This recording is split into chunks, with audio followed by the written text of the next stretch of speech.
Assalomu alaykum kanal muxlislari, kanalimga xush kelibsizlar. Bugun sizlar bilan birgalikda popkorn chakchak tayyorlaymiz. Hamda sizlarga osongina tez tayyor bo'ladigan chakchak qiyomini tayyorlab ko'rsatib beraman. Bugungi chakchakni 5 ta tuxumdan tayyorlaymiz. Xohlasanglar 3 ta tuxumdan ham tayyorlasanglar bo'ladi. Men opisaniyada 2 ta retseptni yozib qoldiraman. 5 ta tuxumga hamda 3 ta tuxumga. Chuqur idishga 5 ta tuxumni chaqib olamiz.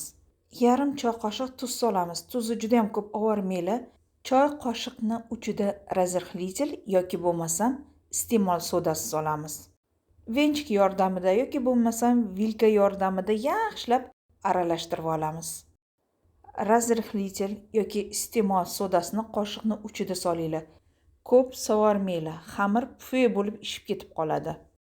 450 gram un solamiz, xamir qorib olamiz yoki bo'lmasam keragicha un solib xamir qoramiz. Xamiringiz juda ham yumshoq xamir bo'lib ketmasin. O'rtacha qattiqlikdagi xamirni qorib olamiz. Xamirga yaxshilab ishlov berib olamiz. Shundan so'ng xamirni paketga o'rab, yarim soat 40 minut tindirib qo'yamiz. Mana shu tindirish vaqtida ham bitta mushlab olinglar. Xamir shunda yaxshi tinadi, ham yaxshi yoyiladi. Demak, hozir xamirni yarim soat 40 minut tindirib qo'yamiz.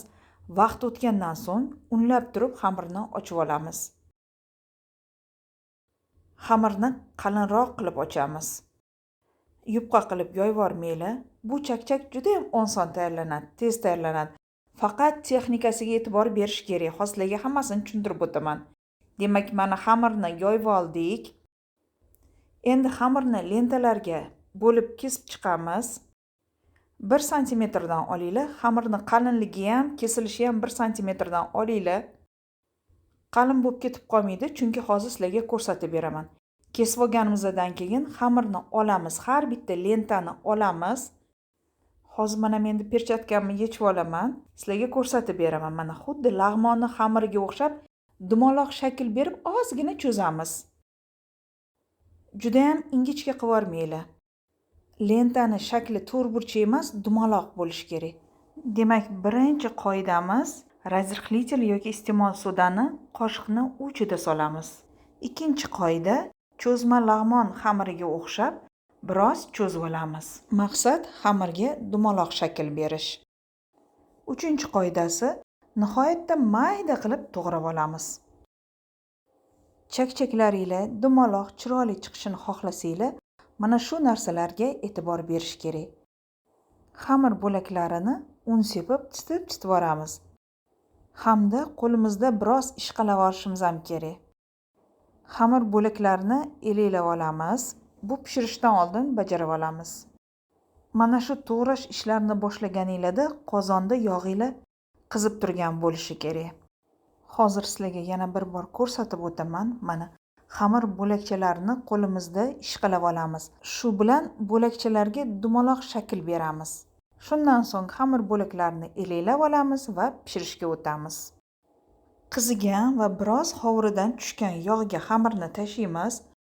O'rta olovda pishiramiz. Chovlida dam-badam kovlab turamiz, chunki bu tuxumli xamir tez ko'pirib ketib qoladi. Albatta, pishirish davomida chovli bilan aralashtirib turinglar. Dumaloq bo'lib, bir xil rangga kirsin. Bu popkorn chakchak boshqa chakchaklarga nisbatan sal uzoqroq pishadi. Bilasizlar, to'g'rima chakchak bir pasda qizarib beradi. Bu faqat sal uzoqroq bo'ladi, salgina. Nim ta'til qizg'ish rangga kirganda yog'dan silqitib suzib olamiz. Mana shu tarzda qolganlarini ham tayyorlab pishirib olamiz. Chakchakni pishirish jarayonida qiyin narsa yo'q, oson va tez bo'ladi. Hozir sizlarga siropini tayyorlashni ko'rsatib beraman, chakchakni qiyomini. Bu hali hammasi emas, yarmidan ko'proq lekin. Demak, bizga 300 gram asal kerak bo'ladi. Asalni o'lchab tortib olamiz yoki bo'lmasa, bu katta piyola, atigi sizlarga ko'rsatyapman. Katta piyolada to'ldirib olamiz. Shu bilan birga bizga asaldan tashqari 200 gram shakar kerak bo'ladi. Mana shakarni ham o'lchab tayyorlab oldik. Qozonchamizga ham asalni, ham shakarni solib olamiz. Bu chakchakni qiyomini tayyorlashni judayam oson yo'li. Olovga olib boramiz, past olovda eritib olamiz. Shakari obdon erib olgandan keyin olovdan olamiz. Albatta buni aralashtirib turamiz. Ozgina limon suvidan qo'shib yuboramiz, yarim choy qoshiq hisobida. Shakari eriganini qayerdan bilamiz? Mana hali quyuq. Shakar erigandan keyin ancha asalimiz suyiladi. Mana shunaqa bo'ladi. Mana ko'rdinglarmi? Chakchakni qiyomi tayyor. Hozir sizlarga tayyorlab olgan xamirlarimga siropini aralashtirib ko'rsatib beraman. Hali hammasini pishirib bo'lmadim. Shuning uchun siropni ham hammasini quymayman. Siropni issiqligida quyib olamiz va ohista aralashtirib olamiz. 5 ta tuxumga hammasini pishirsam, mana shu tog'orachada uyilib chiqadi.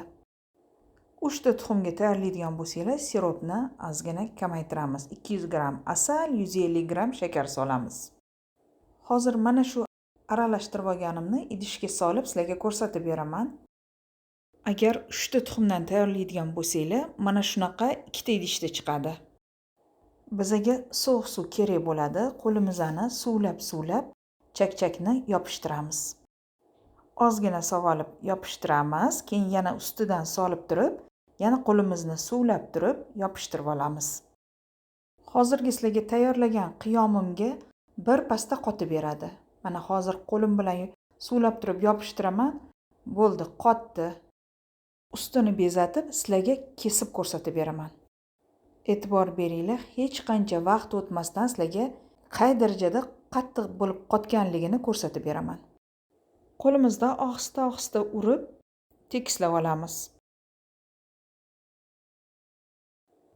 Chakchakni ko'rinishi mana shunaqa bo'ladi. Mana ko'ryapsizlarmi? Hozir tayyorlagan chakchagim mana shu 2 ta idishda bo'ldi.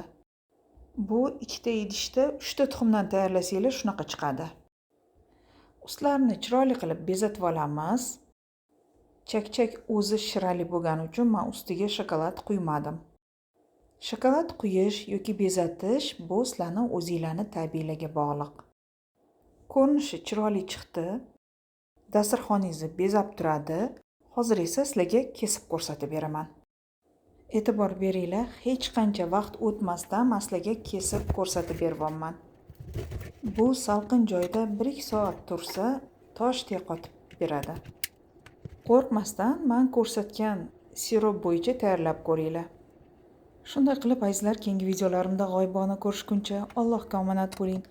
O'zingizni ehtiyot qiling. Hayit bayrami hammaga muborak bo'lsin. Xayr salomat bo'ling.